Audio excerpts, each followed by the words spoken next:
Hi and welcome to the Arse'N'All Premier League show here in Stay Gooned. I'm your host Ash, and on this show we'll be taking a look back at the latest round of Premier League fixtures. So the game finished Arsenal 1, West Ham 0 at the Emirates on Saturday. Lacazette with the goal on 78 minutes after a lengthy VAR intervention when it seemed to take forever for them to check whether Ozil was onside or not. But looking at the replays, he was clearly onside. Goal was given. Arsenal win 1-0. Looking at some of the stats from the game, Arsenal dominating the ball, 68.9% possession to 31.1% for West Ham. Arsenal with far more completed passes as well, 530 to 881 for West Ham. Pass completion of 85.3%, West Ham with 68.6%. Looking at the attempts on goal, West Ham dominating in that aspect, 14 shots on goal with 6 on target. Arsenal managing only 9 with only 2 on target. Arsenal now unbeaten in 8 league games, winning the last 3. Arsenal have won the last 5 home league games in a row versus West Ham. Lacazette has now scored in 3 out of his last 4 appearances. Mikel Arteta had to say after the match, we had the moments of luck we needed, but as well, it was because we had some really good individual performances at the back. Sometimes to clear the ball, sometimes to make the save. I'm really happy with the result because big teams find a way when they don't have the best day, which is obvious it wasn't our best day. In terms of performance, they find a way to win it. You can build from there and you can learn and you can take the positives and the negatives in a much better way.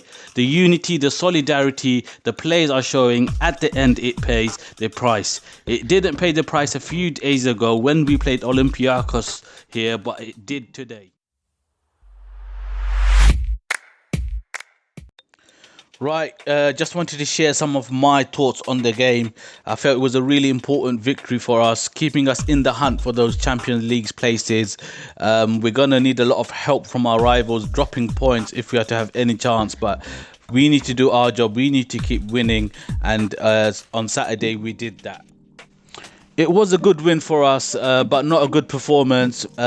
West Ham had many chances throughout the game and should have really put us to the sword. They should have really been out of sight by half time. But we heard what Mikel Arteta had to say after the game, and I tend to agree with him. It's more important at this stage of the season to rack up the points. Moving on now to the team selection, the first thing I want to raise here is Socrates playing at right back. Hector Bellerin has been nursing an injury. He's emerged for the past month, a groin injury. He's been playing through the pain barrier. That's the reason why he wasn't starting the game. But Socrates playing ahead of Ainsley Maitland-Niles again. Not too sure what Maitland-Niles has done to be omitted from the team. He was doing well in there actually before Bellerin came back. Especially under Arteta, he seemed to be playing well in that inverted fullback position, but for some reason he's been exiled from this team. One of the things that Socrates does bring to the team, even playing at right back, is a bit more defensive solidity, defending set pieces and crosses and things like that. We did have to deal with quite a lot of that on Saturday, and I felt we done well. Maybe that's the reason why he's been getting the nod. However, I feel going forward, this really affecting us down that right side, making us a bit predictable, especially with Nicolas Pepe, who's always cutting in onto his left foot. With no one overlapping, it's easy for the defenders to double up and triple up on him, knowing that they don't have to worry about anyone going down the outside. Pablo Mari, of course, he made his Premier League debut. He did look good in the game at Portsmouth in the FA Cup, but on Saturday it was a bit of a different story. He struggled, especially early on, with the pace of the game, and West Ham got in behind quite a few times. He did get into the pace of the game later on and did look a lot better. Moving on to the midfield now. I felt Danny Ceballos was our best outfield player on the day. He had the most completed passes of any Arsenal player and the most touches of the ball. Looked really good. On the other hand, Granit Xhaka, it wasn't a good performance from him. One of his poorer performances, especially since Arteta came in.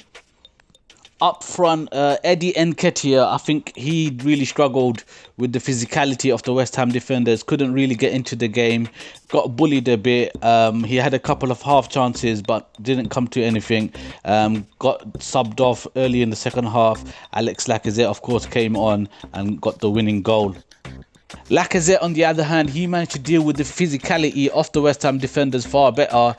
He was dangerous from the moment he came on, and he got his goal in the end. On the left side, Aubameyang was isolated throughout the game, couldn't really get into it.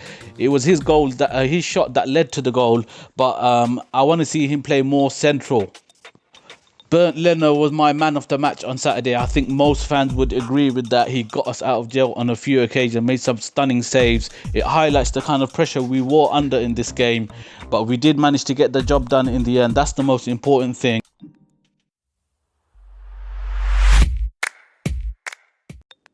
I just wanted to take a minute and welcome everyone to this channel. Stay Gooned, a brand new channel for Arsenal fans. We've got a lot planned for the channel, as well as bringing you match previews, reviews and news. We're also looking at bringing you some stuff around the match day. So stay Gooned for that. Subscribe to our channel. Follow us on Twitter as well. We're going to be doing updates on Twitter, including live match updates. At stay underscore goon, I should say. That's our Twitter handle. Subscribe to us, follow us, and enjoy the rest of the video.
Liverpool 2, Bournemouth 1. Liverpool coming back from behind in this one. Goal from Salah and Mane, ending their recent poor run of form.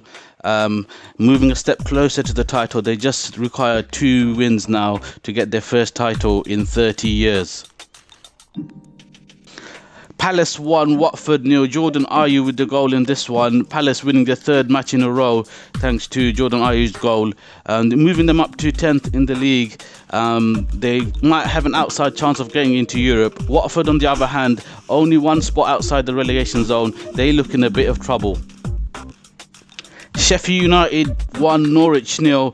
Sheffield United, another win for them, keeping them in the thick of it as far as the Champions League spots are concerned. They're only 5 points behind 4th place now with the game in hand.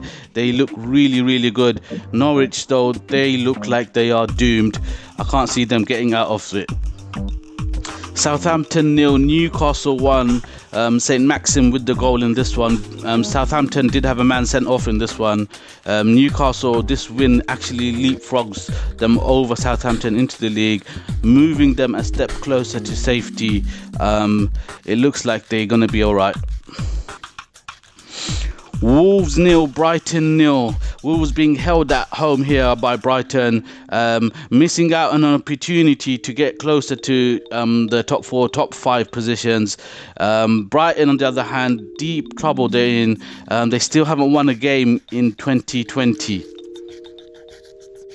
Burnley 1, Tottenham 1, a Dele Alli penalty cancelling out an early Chris Wood goal in this one. Burnley, who might have had an outside chance of getting into the Champions League, it doesn't look likely now. As far as Tottenham are concerned, they look like they're in meltdown now. The Mourinho effect in full swing.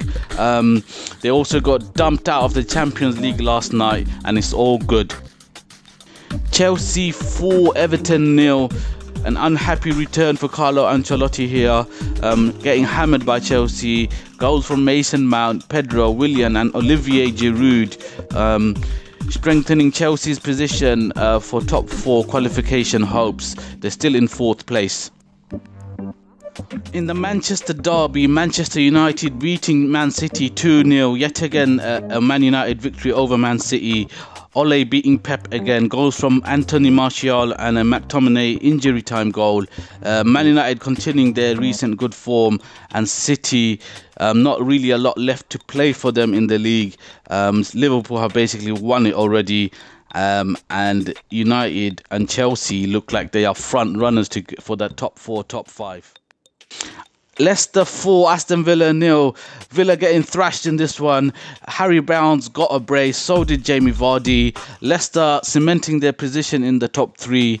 They look certain to get Champions League qualification. Villa, on the other hand, they're still in trouble and they sit second bottom in the league. Let's take a quick look at the table now as it stands. At the top, Liverpool pretty much won the league. They've left everyone for dead this season. It's been a poor season for all the top sides, apart from, say, Leicester City and Sheffield United in that top half can claim they've had a decent season. Looking down at the bottom now, Norwich City, they look like they've been relegated already, but 8 points from safety. Villa also still in trouble.